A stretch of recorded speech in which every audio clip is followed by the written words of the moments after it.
This is what $7 million looks like. Finally, I feel like I'm doing something equivalent to what I'm supposed to do. This thing is packed with information.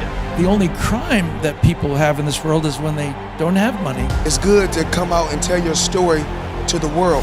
The strategies and tips that you can use to change your life. Be a part of this amazing group of people, man. 10X is strong. I grew up poor, but I have poor dreams. And I'm still dreaming today, and I'm never satisfied.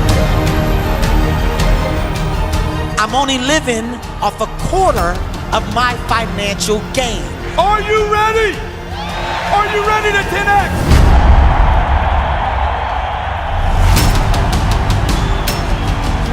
You want bigger, you want better, and there's nothing wrong with that. Get it. Thank you. God bless you. 10X everything.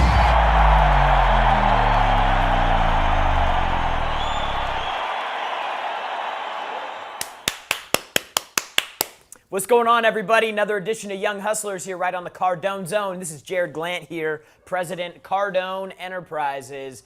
And every week on Thursday at noon East Coast Standard Time, we bring you data, we bring you content, we bring you strategies on how you can make more money. Money's an important thing. It ain't everything, but it sure does solve a lot of problems, give you a lot of choices, make life a little bit easier. And you can do some cool stuff with it. You know, we were just talking with Alan. He's like, yo, man, I'm going to buy some jet skis. You need money to buy jet skis, right? You need money to pay rent. My wife's we're trying to move. We got to move our house that we're renting, right? She wants to get a nicer house. What does that require? Money. So the game is how to figure out how to control how much money you make, right? So I want to talk today about the thing that will allow you to create infinite amounts of money. It's sales, right? That's what we're here. This is a sales show. But there's some things that you need to understand if you want to be successful in sales and great, like to get great. These are actually really simple things, but most people miss on all three of them. They don't even do one great. They don't even do one average. In most cases, they do none of them, and they wonder why they're not making any money. So I want to do a show today on how to get great at sales, okay? This is, I want to start by saying two things. This is super important. If you want to make more money in sales, then you must understand this one thing, this one concept. There are only two ways as a salesperson to make more money. There's only two. Okay? Super, super basic principle of sales. There's only two ways you can make more money as a salesperson. Number one, activity, or number two, improvement or skill. So this is a really important concept to understand because you actually have control over how much money you make in sales. And you don't even have to get better at what you do to make more money. You just have to take more action. This is the simplest way to increase your income in sales. Is just make more calls, knock on more doors, send more proposals, do more demos, make more follow-up calls. Like, this is the easiest way. 99% of people have the ability, the access, and the wherewithal to be able to increase their activity. 10 more calls a day will make a positive impact on your paycheck. Over the course of a year, probably. 50 more calls a day, you're probably going to start seeing a monthly impact. And if you can add 100 calls a day to what you're doing right now, then every single day you're going to be seeing more impact. So the more activity you take, the closer the result ends up coming.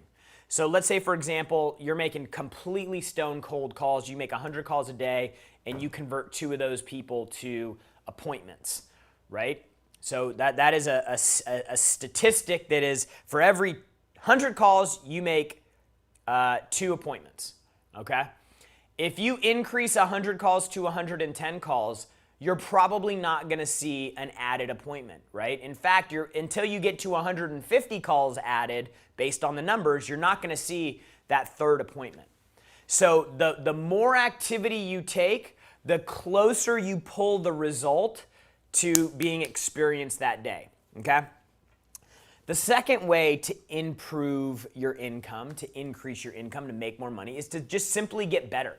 Because at some point, you can't make more calls, right? You reach a point where like I can physically not talk more than 8 hours a day. That gives me 15 minutes for lunch. That gives me 12 minutes throughout the day for 2 pee breaks.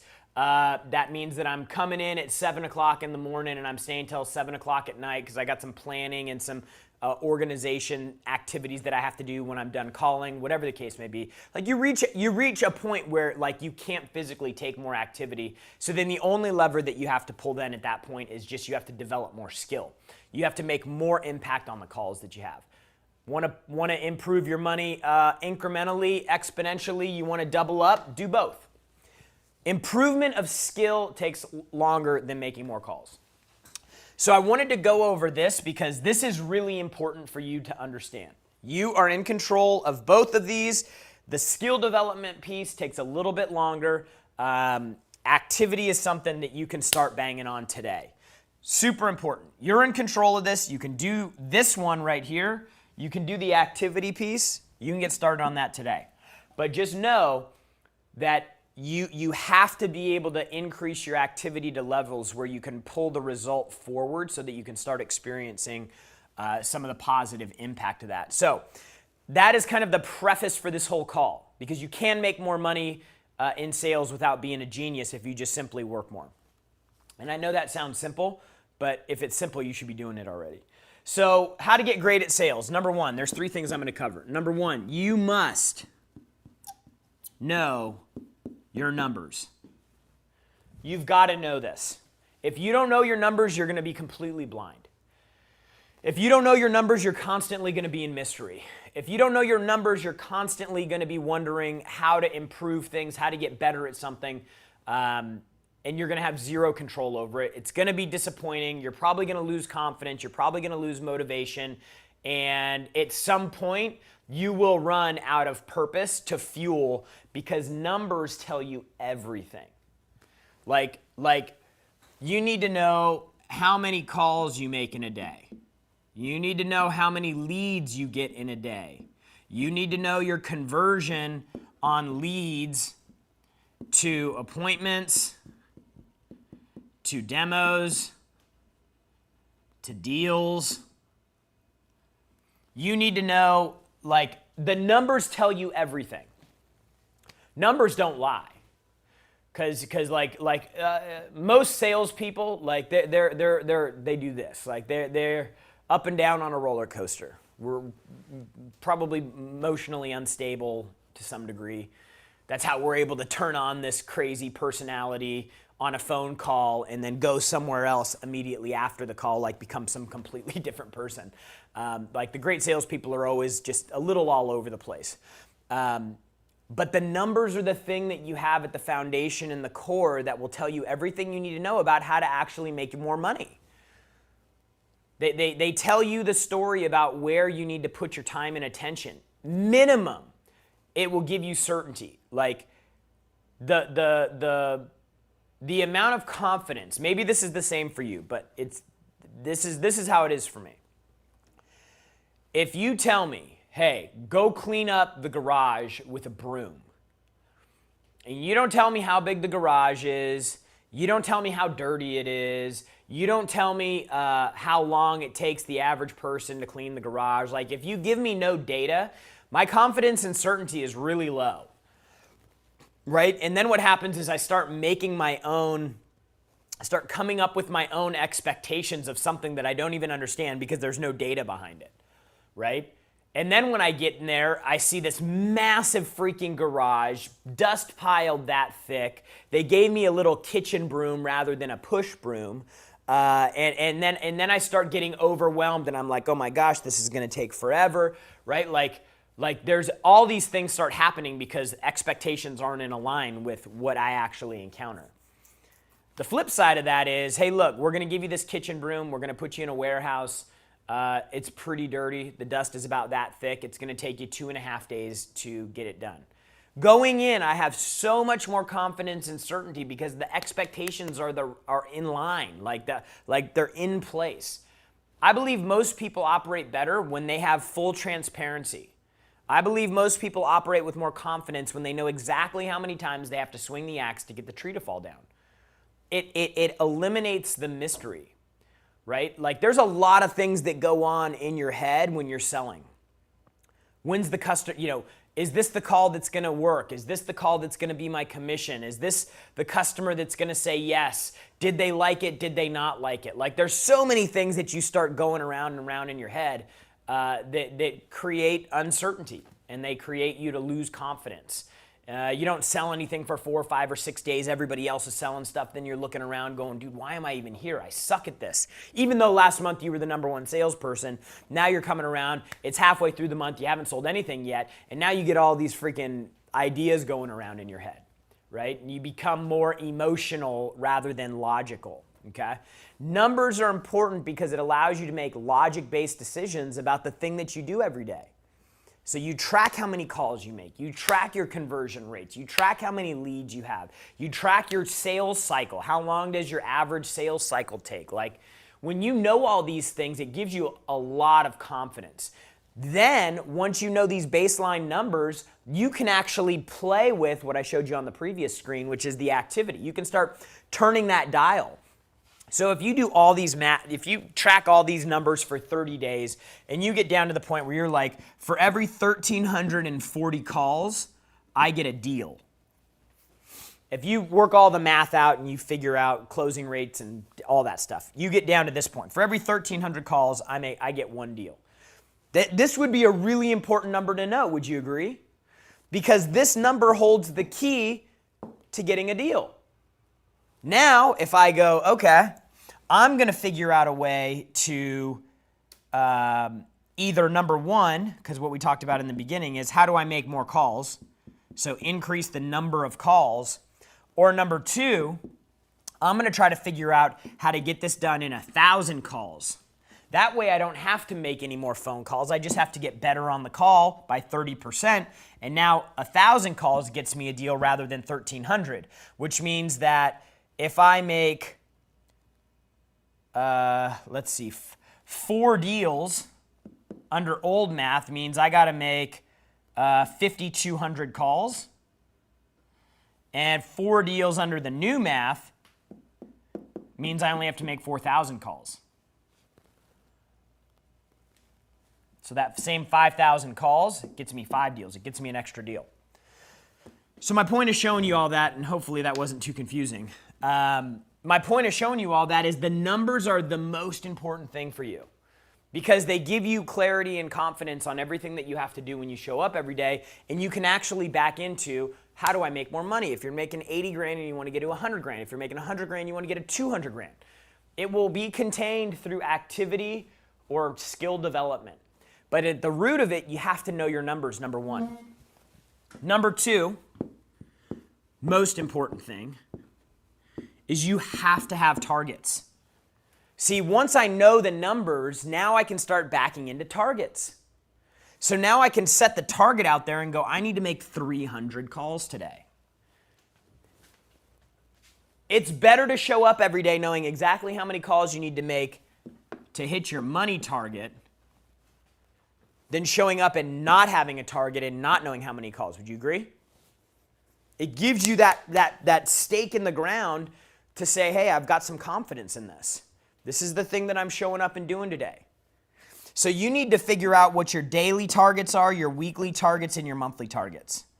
Activity targets, deal targets, appointment targets, demo targets, lead targets, referral targets, contract value targets, contract term targets. Like you need to come up with targets for everything that you do because it gives you something that's real to chase.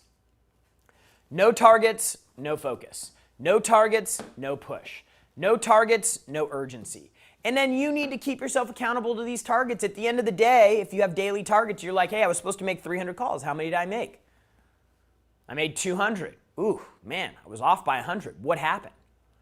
See, the target gives me something to hold myself accountable to, so at the end of the day, I can go, did I get closer to my goal today or not? So I was off by 100 calls because I did 6 demos today, and I wasn't able to make go hammer time like I normally do.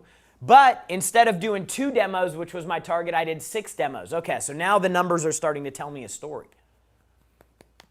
Targets are important. You cannot operate without targets. You have to have income targets. You have to have exercise targets. Like, you literally, targets in your life give you something to actually reach for and hold yourself accountable to. If there's no targets, there can't be any accountability. And I think you all agree that accountability is probably a good thing, right?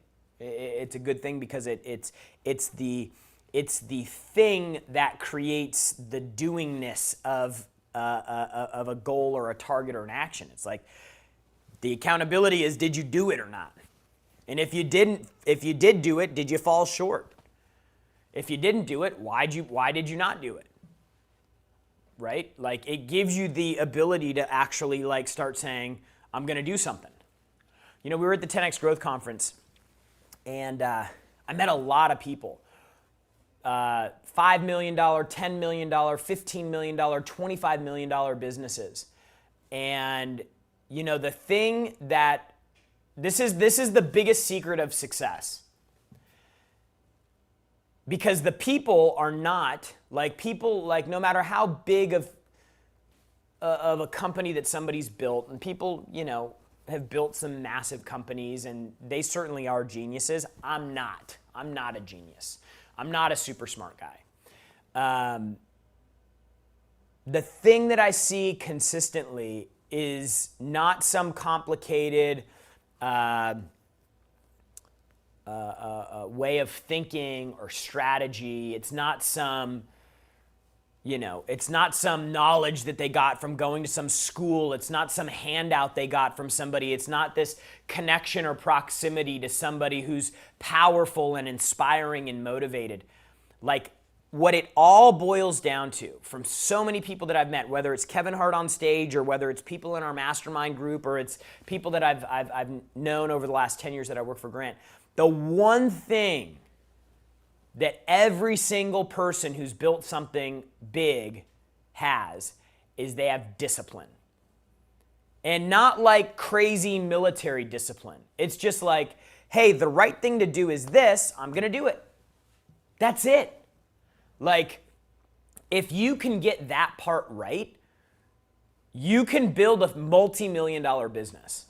And I know, because I see people all the time who I talk to, I'm like, wow, I can't believe you've built this amazing business, because you're not that impressive. I know that sounds terrible, but like I think we get it in our heads that like you have to be some savant or some superstar to build something. Dude, you just have to show up with a good product. It doesn't even have to be unique. Like, you don't even have to be like, we're the only people in the space to buy this from, or I've got some new idea for some new business that nobody's ever done before and it's gonna change the game for everything. Dude, if you just, like, you could go start a lawn care company. There's thousands of people that do lawn care. If you said, I'm gonna start a lawn care company, and you had a great attitude, you provided a good service to people, and all you did was do the things you were supposed to do, like, you know, I need to market my business, do it. I need to run ads for my business. I need to figure the ad thing out. Do it. I need to hire a salesperson. Do it. I need to hire a lead lawn engineer. Do it. Like, the doingness is the thing that differentiates the multi-million-dollar business owners from the employee who's stuck making $70,000 a year. I meet people all the time that I'm like, $70,000, $80,000, $100,000, $120,000 a year, and I'm like, dude, why aren't you doing something more than you're doing right now? Like, why aren't you doing something bigger? Like, you're talented, like, you know, like, what is out for you? It's the most bizarre thing in the world, and it sounds so simple and stupid, but it's as simple as literally somebody going, this is the next thing that you need to do, and just getting it done. That, in my mind, my perspective from the 10X Growth Conference, 12,000 people, massively successful celebrities, entrepreneurs, business owners, and a lot of 10Xers. Like, that is the thing they all have in common. You need to show up to this company, and you need to go knock on the door and just say, hey, my name's Jared. I sell this, and I want to know if you guys are interested. Like, that's what you have to do. And then they do that. That is the thing. That is the differentiator. Total tangent. But an observation that I felt worthy of sharing. Okay. So, how to get great at sales. Number one, you got to know your numbers. Numbers tell you everything. Numbers aren't emotional. Numbers don't lie. Number two, you got to have targets every day so you can show up and lean into something. And at the end of the day, you have a measurement to keep yourself accountable to go, am I getting closer to the money that I want or not? And then number three, cannot get away from this. If you want to be great, you got to train. You got to consume content. Podcasts, your mic is hot over there. Podcasts like this are great for content, but this isn't training. Like, this is information. Probably a little bit more training in this than most because we're a training company. That's just what we do. Like Cardone University, for example. Cardone University is a platform that was built so people could come in, they could get 3-minute segments of training, very focused, no additional noise. It's the same thing, the same way every time. That's an important component of something to be considered training, is it has to have the element of consistency in it. This pen is going to be the same today as it is tomorrow. It's consistent. This jet right here is not going to change overnight. Like, there's something stable. See, information is what I'm delivering right now. I couldn't come and deliver this same exact show tomorrow. Probably get close, but there's some things that I'm just going to miss. If Steve Spray from my team had to come in here and I just said, hey, talk to him about how to get great at sales, he would probably come up with something different than this. So you have to have, for training to be effective, it has to be consistent, right? So you have to look at, how can I get a book, even a book like this book right here. It's the same book every time you read it, right? It has the element of consistency, because consistency leads to duplication and the ability to repeat something or replicate it. So you got to have that element in place. It needs to be something that's accessible, something that you can get when you need it. Like these are all the reasons why we built Cardone University. Like when we were selling CDs, we were selling DVD programs. That was what I sold. I sold $10,000 DVD sets when I first started working for Grant. When we transitioned into this online thing, we were thinking, okay, what does training need to have to be effective? It needs to be consistent. Today, in today's day and age, we believed it needed to be video rather than text. It needed to be available 24 hours a day, 7 days a week, so that people, if they did want to train, they actually could get it when they wanted it. They didn't have to go to a manager or something like that. So we put this idea of hey, if we want to have a solid training product, what does it need to be? We came up with Cardone University. Cardone University is a program that will change your game. It changed my game. I got 26 salespeople in the back. They train on it every single day. That is what trains them. Grant does not train them. I do not train them. Todd does not train them. Cardone University trains them. These are guys, in some cases, didn't go to college. They're making middle six figures back here. They're freaking crushing it. $300,000, $400,000, $500,000, $600,000 a year, because we teach them skills and we help them, we force them to increase their activity. And when you do both those things, you get overpaid. Force skill development, force more activity, they get overpaid, meaning they're going to make more than they would without us forcing those things on them. And that's how we grow our team here. So Cardone University is an insane program. We charge, I think it's $14.97 a month right now. Anybody who wants to get signed up on this freaking call right now, this meeting, this podcast, in the next, I don't know, we'll call it a 24-hour expiration. Now let's do 4-hour expiration. In the next 4 hours, Email Natalie at grantcardone.com. We'll get you signed up for $99 a month. Don't publish this anywhere else. You got to email Natalie at grantcardone.com, $99 a month. The second you cancel that and you stop paying for it, you'll never get access to that price again. We're going to jack the price up. I'm going to try to charge you more if I can because it's a stupid deal.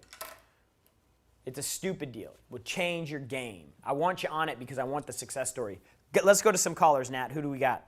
All right, you've got Christian in Ohio. Christian, what's up? Hey, Jerry. Hey! Hey, this is Christian Riemann from Cincinnati. What's going on? And I'm at the Pack Leader on Instagram for anybody that wanted to follow me. Love it. But man, my question is, I'm currently in a job that isn't sales. It's appliance delivery. And I always listen to what you and Grant say about sales. Should I just throw myself into a sales job? Yep. Just what should I look for when I go into the sales? It doesn't even matter in the beginning. You just got to get on the field. Okay, so even just like Macy's or some type of retail you got to find something where you're getting paid commission. You got to find something that's the transaction volume and again, this is getting started, right? Like when you get started in sales, you want something you're going to learn, right? And you want something where you get paid commission. Commission should be 80% of your compensation. Don't get hung up on a salary. It's a trap. Something where there's a lot of volume of transactions. That way you get to talk to a lot of different people. You can actually work out your pitch when you're talking to a lot of different people. And then the third qualifier is just going to be selling something that has a bit of margin in it, like the prices. It's big enough to where you're actually going to be able to make some money, so that you're making, $100, $200, $500 a sale. And that's why we talk about cars. You could sell hearing aids. You could sell spas. You could sell some things door to door, some products door to door. Some companies have some comp plans where they'll pay you 50% commission. You go in and sell a $300 product, vacuum cleaner or something like that at the door for $500. They pay you $250 or something like that. So volume of transactions, gross profit, and get something where commission is 80 to 90% of your comp. Gotcha. Last thing, man. What somebody who's never been in sales and doesn't have that on their resume, should I be saying something to the company, or there's something I should do to make the first thing that you need to do right now, the first thing you need to do right now before you hang up is when Natalie gets back on the phone, you need to sign up for Cardone University for $99 a month, and you need to start training like a freaking maniac on that thing. Okay. You don't need to have sales experience. To get started in sales, you don't need experience. Okay. You don't need regardless of what anybody says, you don't need any experience. You go through Cardone University, you start going through 25 minutes of training every single day. You start consuming that every single day. When you walk in and you talk to a sales manager, they're going to know something's different about you. Sales managers are constantly looking for salespeople. They're in a restaurant and they have a great experience with a waiter or a bartender. They go to the grocery store and there's somebody to qualify at the minimum level for sales, you have to be willing, you have to have a good attitude. If you have those two things, your skill doesn't matter. They can teach you. All right, man. Okay? Well, I thank you so much. My man, I appreciate you. All right, next caller, who we got? You've got Julio, New Orleans. Julio! Hey, Jared, how you doing? What's up, bro? Good. Here in New Orleans, Louisiana. My man in Louisiana. Yes. So I have actually a few questions. I'm going to put them all together and just I'd love to get your feedback, your expertise on the approach, and maybe tweak some things, or just share with your thoughts of what I'm doing. Okay. So I'm in network marketing, direct sales, right? And I call leads, opportunity seekers, right? I put them in a dialer. I put 1,000 leads in my dialer. The dialer, whoever answers the phone, they get to hear me. And basically, I just reach out to them, let them know that they filled out a form on my website. Were they serious about that, or were they just kidding around? And if they basically are open, then I send them to a capture page. So that's the first question. Would you send a person a capture page of a video of yourself, just doing a quick introduction, or would you send them directly to your opportunity, to the company information? A capture page? Yes. And what's the what is that? Is that like it's like a video presentation? It's just a video. It's a 2-minute introduction of myself, just saying, hey, this is who I am. You know, I've been in the home fields arena for the last few years. Fill out the form down below if you're seriously considering to get some more information. What's the product that what product are you selling? It's a cruise club. It's a cruise club membership. Yeah.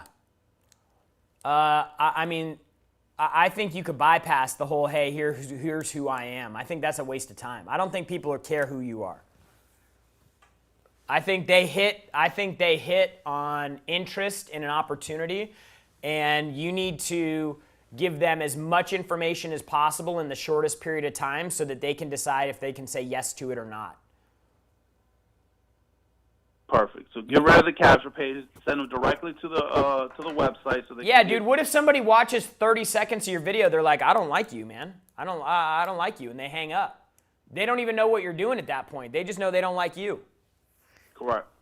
Has nothing to do with you. It's about the product. They hit the link because they're interested in what you're doing, not you.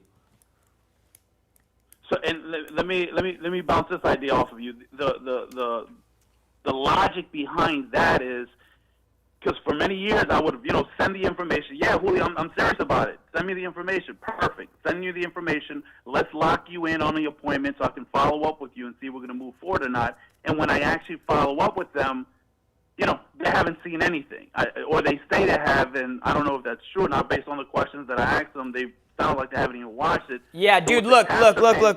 Here's what you need to do. Yeah, here's what you need to do. Somebody submits a lead that they're interested. You call the lead on the dialer, you get them on the phone, and you pitch them the deal. Like, this is a one-call situation. This isn't a follow-up, rewind, repeat. Like, you should be able to take somebody from interest to a lead to a phone call to a quick pitch.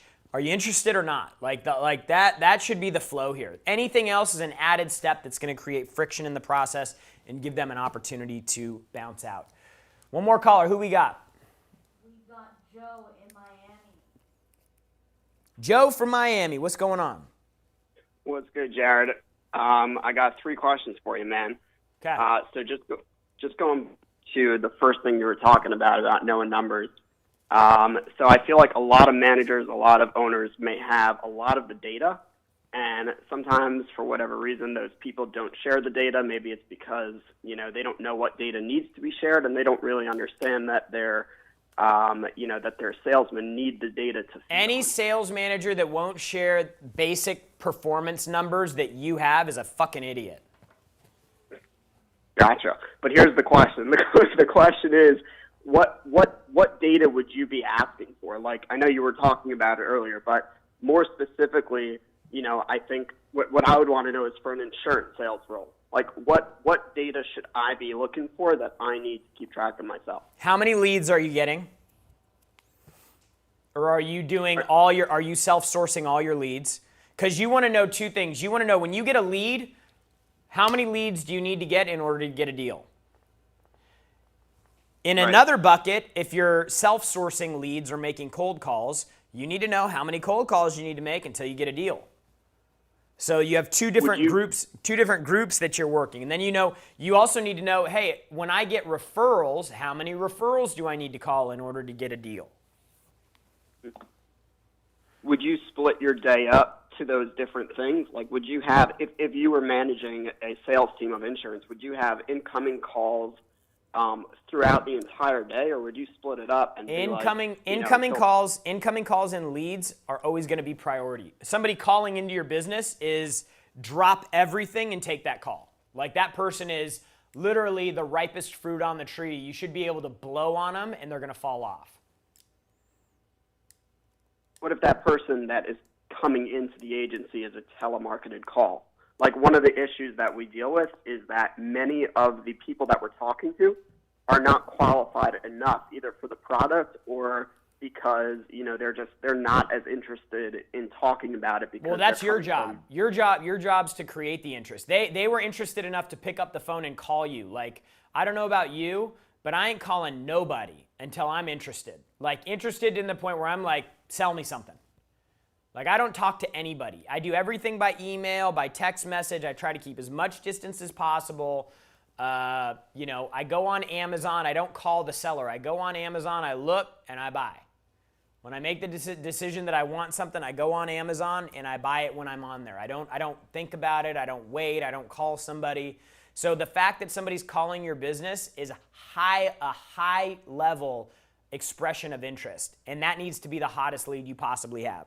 If you're talking about people calling in already with interest, what I'm referring to would be a person who's telemarketed, like a hot lead, a hot transfer by another company. Yeah. Like somebody called them. Yeah. So that would be like layer 2,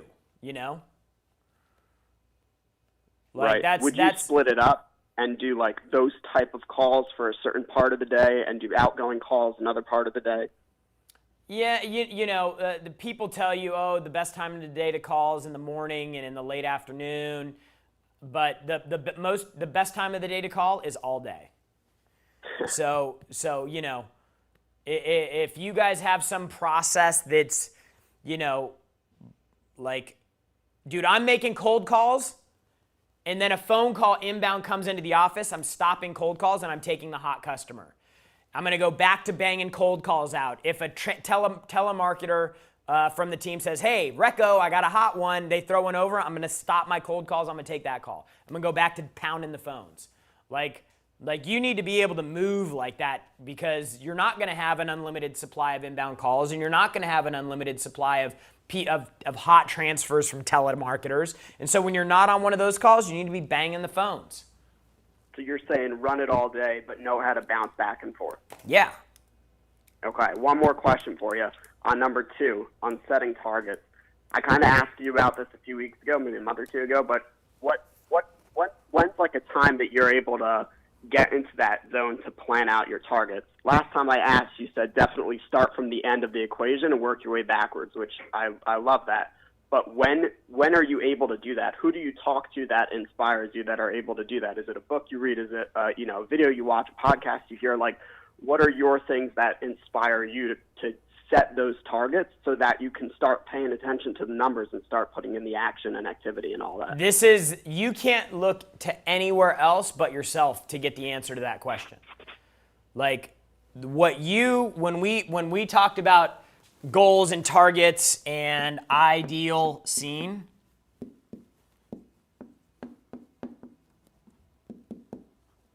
when you talk about ideal scene, that is your ideal scene, and you need to figure out at 65 years old what you want your life to look like. This isn't a book, this isn't a system or process or a course you can buy. This is, dude, what do I want my life to look like when I'm 65?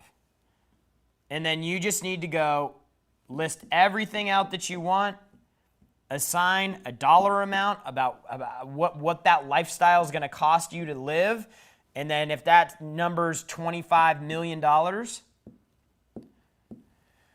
then you need to start going, okay, hey, so I need to go backwards in time to 36 years old.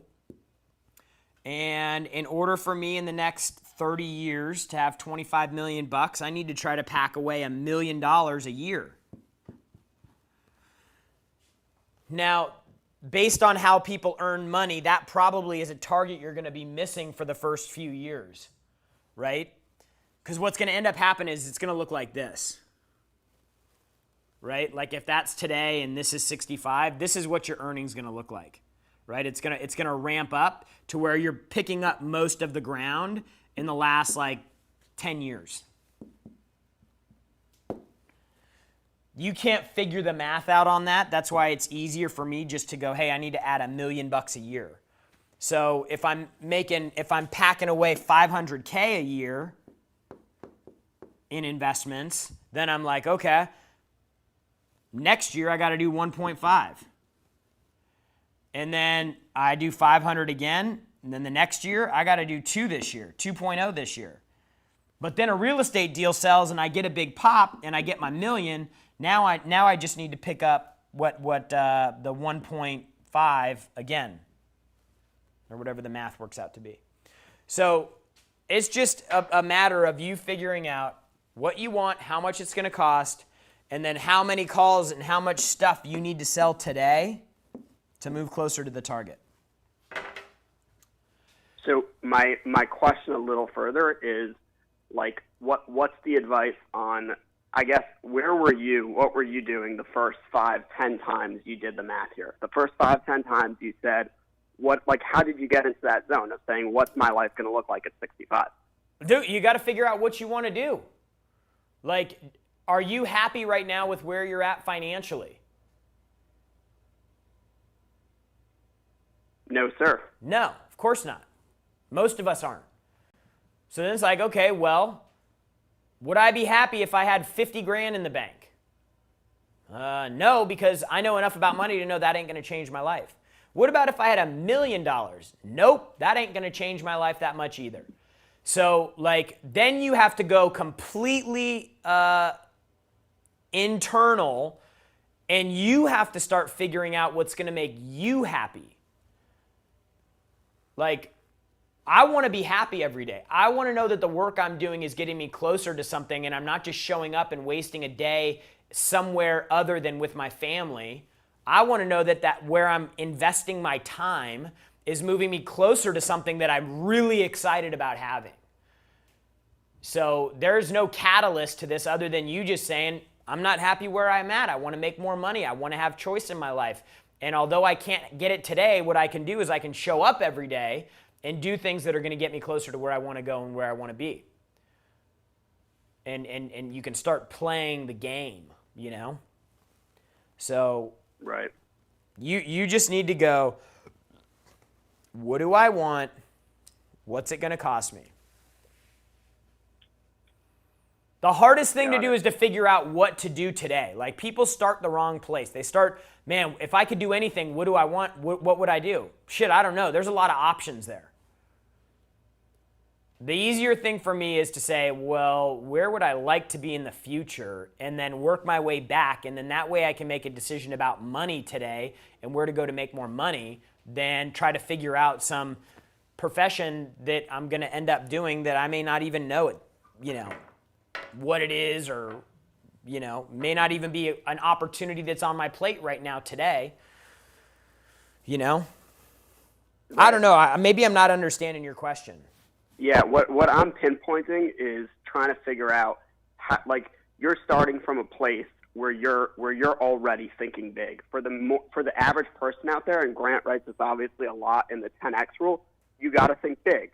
But for someone who, you know, only has the 50,000 or even less, doesn't have any money in the bank, to understand what life really looks like with $1 million or 10 million or 30 million in the bank or more, most people don't even think that far. The purpose of the exercise of you figuring out what you want is to help you put into perspective how much you need.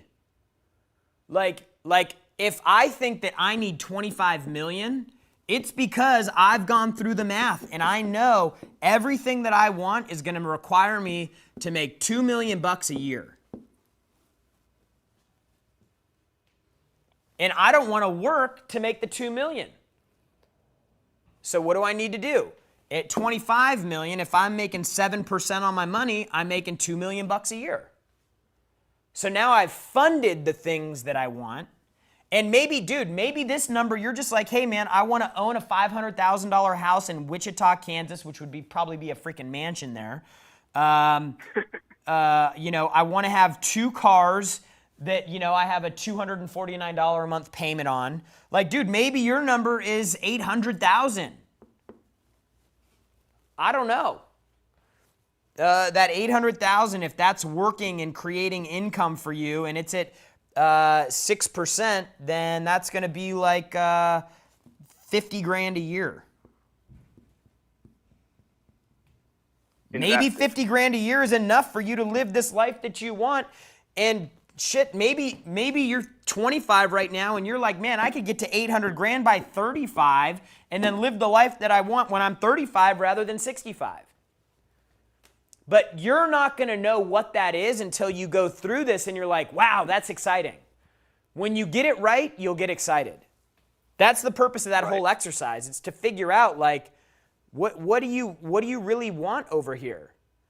Because if you're like, I want to have a G550 when I'm 60 years old, you're like, hey, dude, I need $3 million a year just to cover expenses for the jet. So you need to be making, $1 million a month.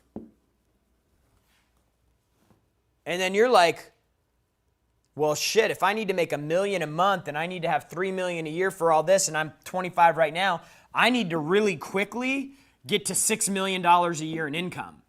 And you're sitting at home right now making 45 grand a year and you're like, wow, that's a huge gap. Maybe I don't want a G550. That is the way to figure out how important that thing is. Because if that G550 is that important to you, you're going to be like, I'm at 45,000. I need to get to 6 million. I need to do some work. And then your creativity is going to go through the roof because you're like, more than anything else in the world, I want to have that jet.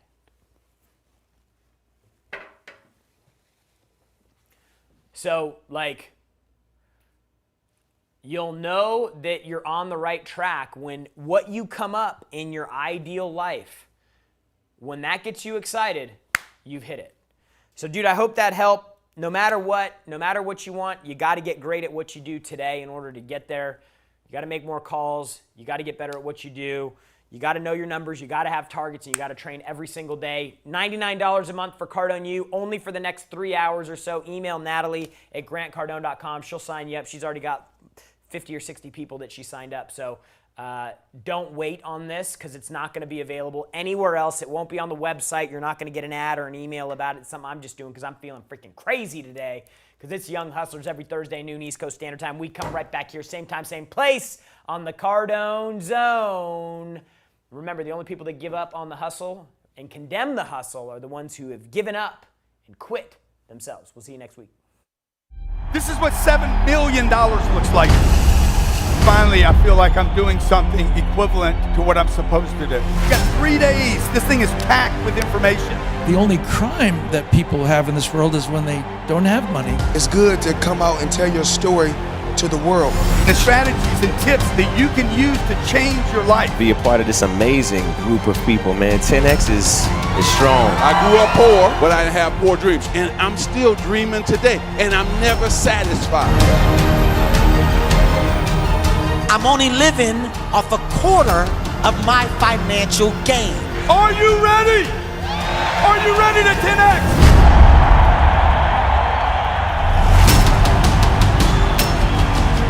You want bigger, you want better, and there's nothing wrong with that. Get it. Thank you. God bless you. 10X everything.